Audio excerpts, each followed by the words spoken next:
నిజంగానే ఒకటి అక్కడ ఎయిర్పోర్ట్లో ఆమె బ్యాగ్లో డ్రగ్స్ దొరికినాయి.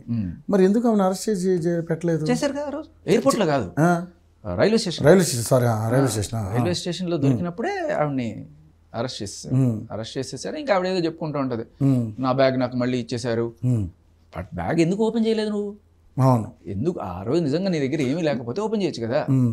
అప్పుడు ఏమి చెప్పలేదు సమాధానం. తర్వాత వారం రోజుల తర్వాత లాయర్ గారితో కూర్చొని ఏం చెప్పాలని డిస్కస్ చేసుకున్న తర్వాత ఏదో చెప్పారు. దాంట్లో కుక్క పిల్ల ఉందో పిల్లి పిల్ల ఉందో ఏదో చెప్పుకోవచ్చు. అదేలేండి కదా, ఏమైనా మార్చొచ్చు. ఇందాక మీరు చెప్పిన కథలాగా ఉంటుంది ఎవరు. అదే ఒకసారి మళ్ళీ చెప్తారా కథ? ఏది? అదే. సో ఇండియా పోలీసులకి, అమెరికా పోలీసులకి అండ్ స్కాట్లాండ్ పోలీసులకి, అంటే ఈ పర్టికులర్ విషయంలో కాదులేండి, మామూలుగా అంటే ఒక సెటైర్ జనరల్ ఏంటి అంటే ఒక పోటీ పెట్టారు. ఒక కుందేల్ని తీసుకొచ్చి ఒక చీమల దూరం చిట్టడివి, కాకుల దూరం కారాడవిలో వదిలేశారు. ఒక శ్రీశైలం ఫారెస్ట్ లాంటి దాంట్లో వదిలేసి ఆ కుందేలకి మొత్తం చూపించారు, ఇదిగో అని చెప్పి. ఒక పర్టికులర్ టైప్ ఆఫ్ కుందేలు పట్టరావాలి, మీరు ఎవరు పట్టుకొస్తారు. సరే ఫస్ట్ అమెరికా పోలీసు వెళ్ళారు. మొత్తం గాలించారు, శాటిలైట్స్ అన్ని రకరకాల టెక్నాలజీస్, జీపీఎస్లు అన్నీ వాడారు. ఎక్కడ చూసినా దొరకలా. సరే మొత్తానికి ఒక రోజంతా కష్టపడ్డారు. బయటకు వచ్చి రాసిచ్చేసారు, ఈ కుందేలు లేదు, లేకపోతే పారిపోయి వేరే చోటుకి వెళ్ళిపోయింది అని చెప్పి. సరే నెక్స్ట్ స్కాట్లాండ్ పోలీసులు చాలా ఫేమస్, వాళ్ళని పంపించారు. వాళ్ళని పంపిస్తే వాళ్ళు వెళ్ళి ఇంకా కుక్కల్ని, రకరకాల సెన్సర్స్ని ఇవన్నీ వాడి అన్నీ చేసి మొత్తానికి ఏం చేసినా దొరకలేదు.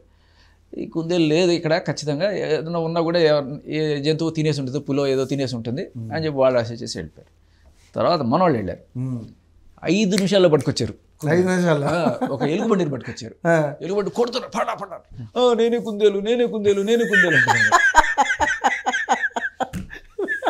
సో బేసికల్లీ అసలు దొంగని వదిలేసి మస్తాన్ సాయిని లోపలేసారు. ఇప్పుడు అదే నేను అంటున్నా, దీనికి రిలేటెడే కథ దీనికి రిలేటెడే. ఇప్పుడు ఇంకో విషయం చెప్తా. వరలక్ష్మి కేసులో టాప్ 4 ఎవరు? A1, A2, A3, A4 basically వీళ్ళు మెయిన్ ఉంటారు. తర్వాత A5, A6, ఇప్పుడు దీంట్లో A5 అవుతాను మస్తాన్ సాయి ఇప్పుడు అరెస్ట్ అయిన కేసులో. కానీ వరలక్ష్మి కేసులో ఆ ప్రభాకర్ అనే ఆయనకి కూడా అలవాటు చేసింది లావణ్యే అనే సాక్ష్యం కూడా మస్తాన్ సాయి చెప్పాడు. ఇవన్నీ కూడా మీడియా ముఖంగానో పోలీసు ముఖంగా చెప్పాల.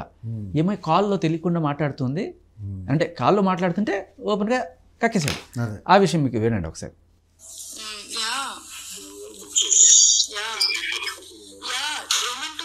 ప్రభాకర్ చింటూ అలవాటు చేశాడని చెప్పాడు, కానీ చింటూ అలవాటు చేయలేదు. పాపం చింటూ అసలు ఏం తెలియదు.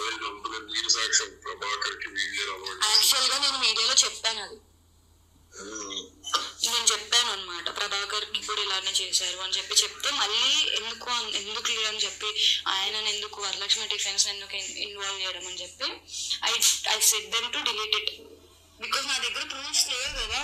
ఇప్పుడు దాదా అని పిలిచినాను అనుకో, నీకు సఫర్ అయ్యాలి. సో నేను పిలిస్తే నువ్వు ఎట్లాగో రాలేవు, నువ్వు సాక్ష్యం చెప్పలేవు. ఈవిడ ఫస్ట్ టైం పట్టుబడినప్పుడు ఈవిడ ఎవరి మీద వేసింది? నీకు ఎవరు ఇచ్చారు డ్రగ్లు, ఎక్కడి నుంచి తెచ్చావు? ఇప్పుడు తెచ్చిందేమో ఢిల్లీ నుంచి, చెప్పింది ఎవరి మీద? చింటూ మీద.